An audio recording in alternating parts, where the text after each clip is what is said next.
You know, in a lot of places around the world, just expressing your faith can be an incredibly dangerous thing to do. There are spots where being a Christian is met with this organized, systematic effort to make it flat out impossible. Today, we're going to dive into the 2026 World Watch List. It's a report that comes out every year ranking the most dangerous countries for Christians. So let's take a look at what that actually means on the ground. So how does it start? Well, a lot of the time it's not with a bang. It's subtle. It's institutional. They pass laws designed to close down churches, to just squeeze the space for belief until there's basically nothing left. And from there, it gets personal. Suddenly, neighbors are turned against neighbors. Intelligence agents are showing up at gatherings, just watching. Trust completely disappears. And fear, well, that becomes a part of everyday life. And eventually, it can escalate to just extreme violence. Church leaders get thrown in prison, whole communities are forced from their homes, and yes, lives are lost.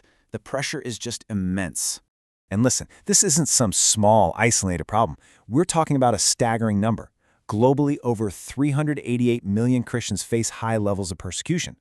To put that in perspective, that's more than the entire population of the United States.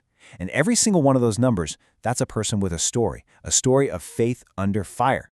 So today, we're going to count down the 10 countries where that pressure is at its absolute worst. Let's get started. Kicking off our list at number 10, we've got a nation where the government sees converting to Christianity as pretty much an act of treason. Yep. In Iran, if you leave Islam for Christianity, you're basically considered an enemy of the state, trying to undermine the government. Take Shima's story. Intelligence agents raided her home middle of the night, dragged her in for interrogation, and demanded she return to Islam. She said no. She refused to give up her faith. All right, coming in at number 9, we head to a North African country where all the political chaos has created a really dangerous and unpredictable place for Christians.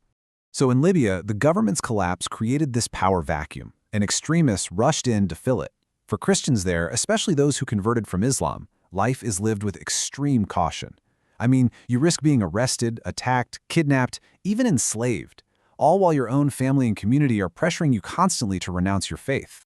Okay, at number 8, we're looking at a country where your faith is tangled up with your social status and where the law itself can be turned into a weapon. Many Christians in Pakistan are already dealing with poverty and being pushed to the margins of society. But the real kicker, the truly dangerous part, are the country's super strict blasphemy laws. They can be weaponized with false accusations, and that can easily lead to mob violence or even death. Our next country, at number 7, this one's tough. It holds a particularly grim distinction on this list. Just let that sink in. The violence in Nigeria is on another level. A man named Simon, a local believer, he survived this absolutely horrific attack by militants on his community. Over 250 other Christians were killed. Millions have been forced to flee their homes, living with this incredible trauma, all because of this targeted violence. Coming in at number 6 is a nation that has seen a really recent and dramatic spike in violence aimed right at its Christian minority.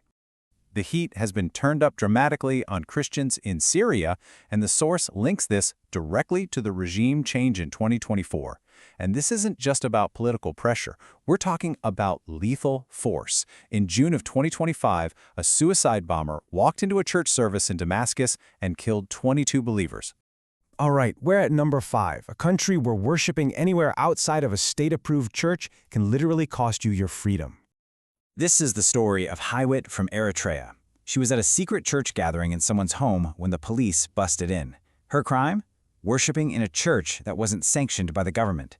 And her sentence for that? Almost a decade of her life spent behind bars. At number 4, we have a country where believers are caught in the devastating crossfire of a massive national conflict.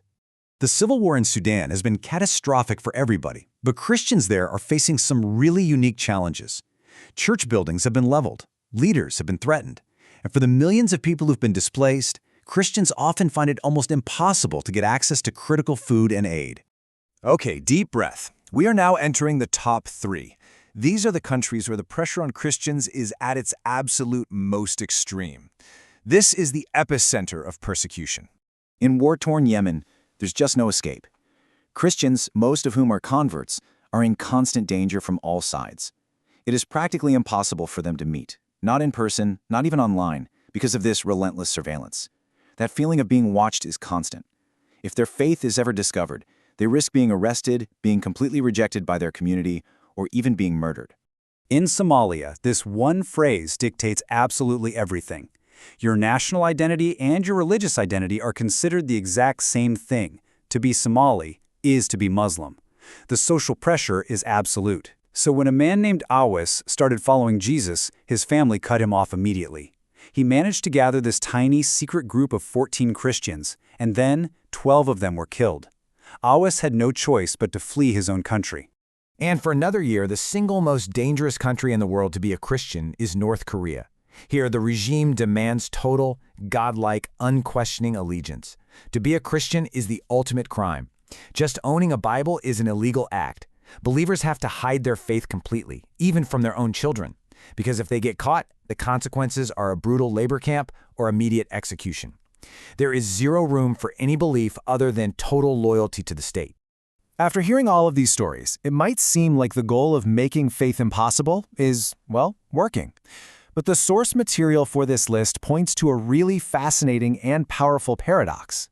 So this is the crucial point, this stark contrast.